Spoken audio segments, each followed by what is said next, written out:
Hello, Al Pals. This is Big Al. Welcome to Big Al Presents, my review of the latest MCU film, Shang-Chi and the Legend of the Ten Rings.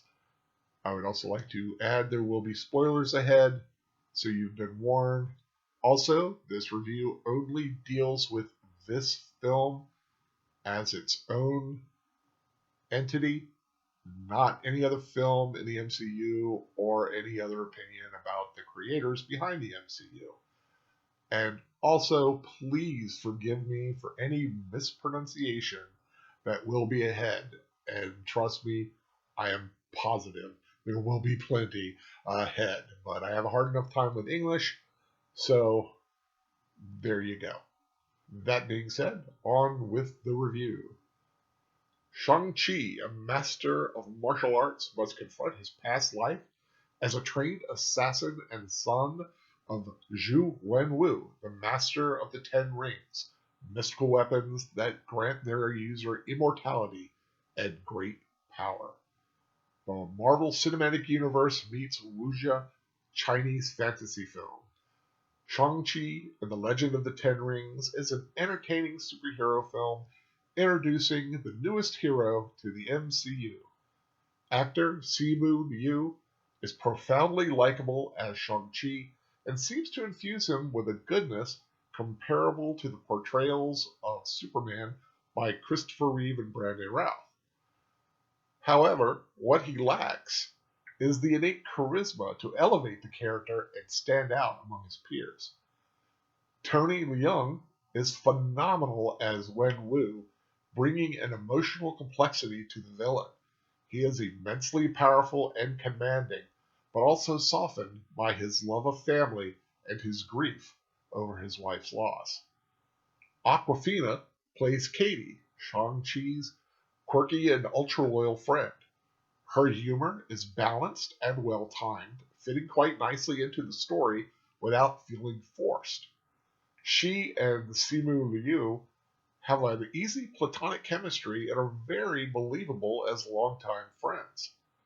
Ben Kingsley, returning in the role he first played in Iron Man 3, is amusing as Trevor Slattery, but seems wedged into the film more to atone for the character misstep from his first appearance rather than any need for the storyline. Meng'er Zhang as Xialing, Shang-Chi's sister, Fala Chen, Li, Shang-Chi's mother, and the great Michelle Yao, playing Nan, Li's sister, round out a talented cast.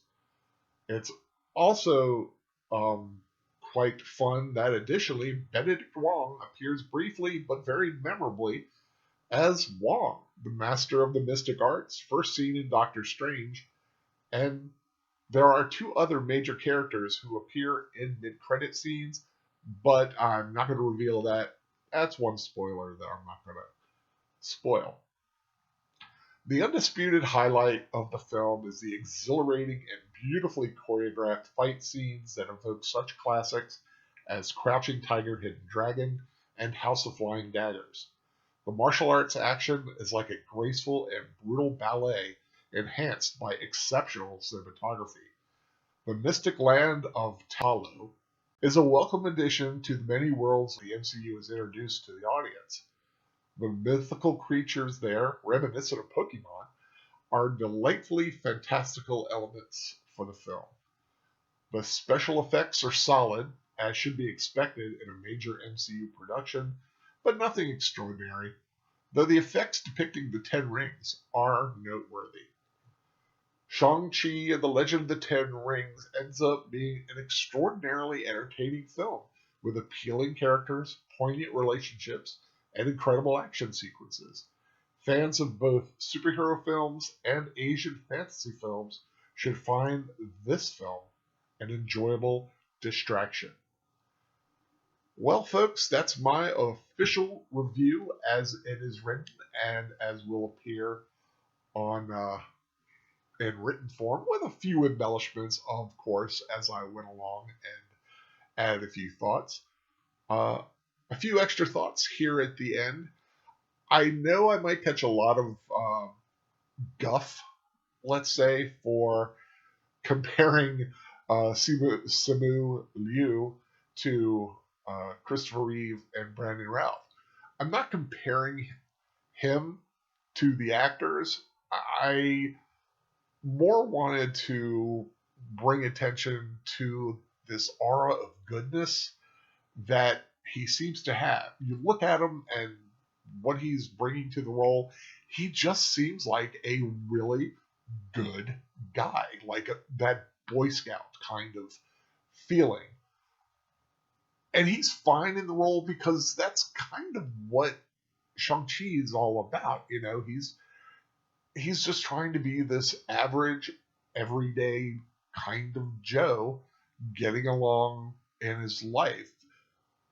And the actor does a fine job. He just doesn't really have that extra star quality that stands out, that charisma that, you know, would place him amongst the great heroes in the MCU Avenger line. He's there and he's fine in the role. He just doesn't really stand out. Tony Leung is the best part of this film, I believe, and he really he makes you.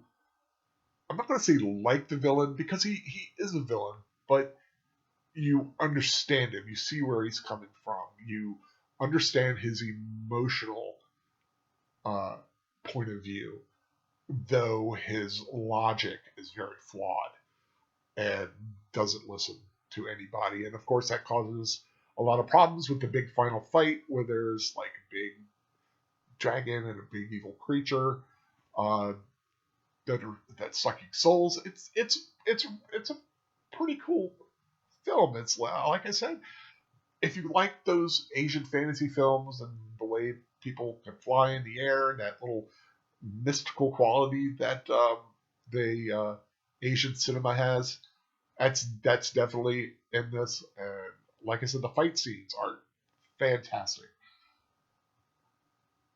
And I really did like the film. And I know a lot of people have been giving the MCU a lot of grief over the last few years, ever since the final film of the Avengers line there. But I'm not going to hold any other film or anything that's happened in other films against this film. I know some people do, and some people have disassociated themselves with the MCU, and that's fine. That's everyone's opinion. But I just, I wanted to bring an opinion of this film. It's a popular film, and I think I had the duty to kind of bring it to you guys what I thought about it. So that being said, I like this film. I like this film a lot. I may watch it again, once or twice. It's got a good place in your collection if you are still very much into the MCU. I think you're really gonna like this film. I would like to thank you all for joining me for this review. Of course, my channel, Big Al Presents. I'm going to be doing more reviews and rewatches and some rambles as time goes along. And if you haven't subscribed already, I hope you do so. If you like this video, please give it a thumbs up. And I hope you share it with anyone who's maybe thinking about seeing this film and not quite sure, may want to hear a few opinions on it, with spoilers, of course. I just hope, though, that whatever you choose to watch, I just want you to enjoy it. So take care and have a great day. Bye.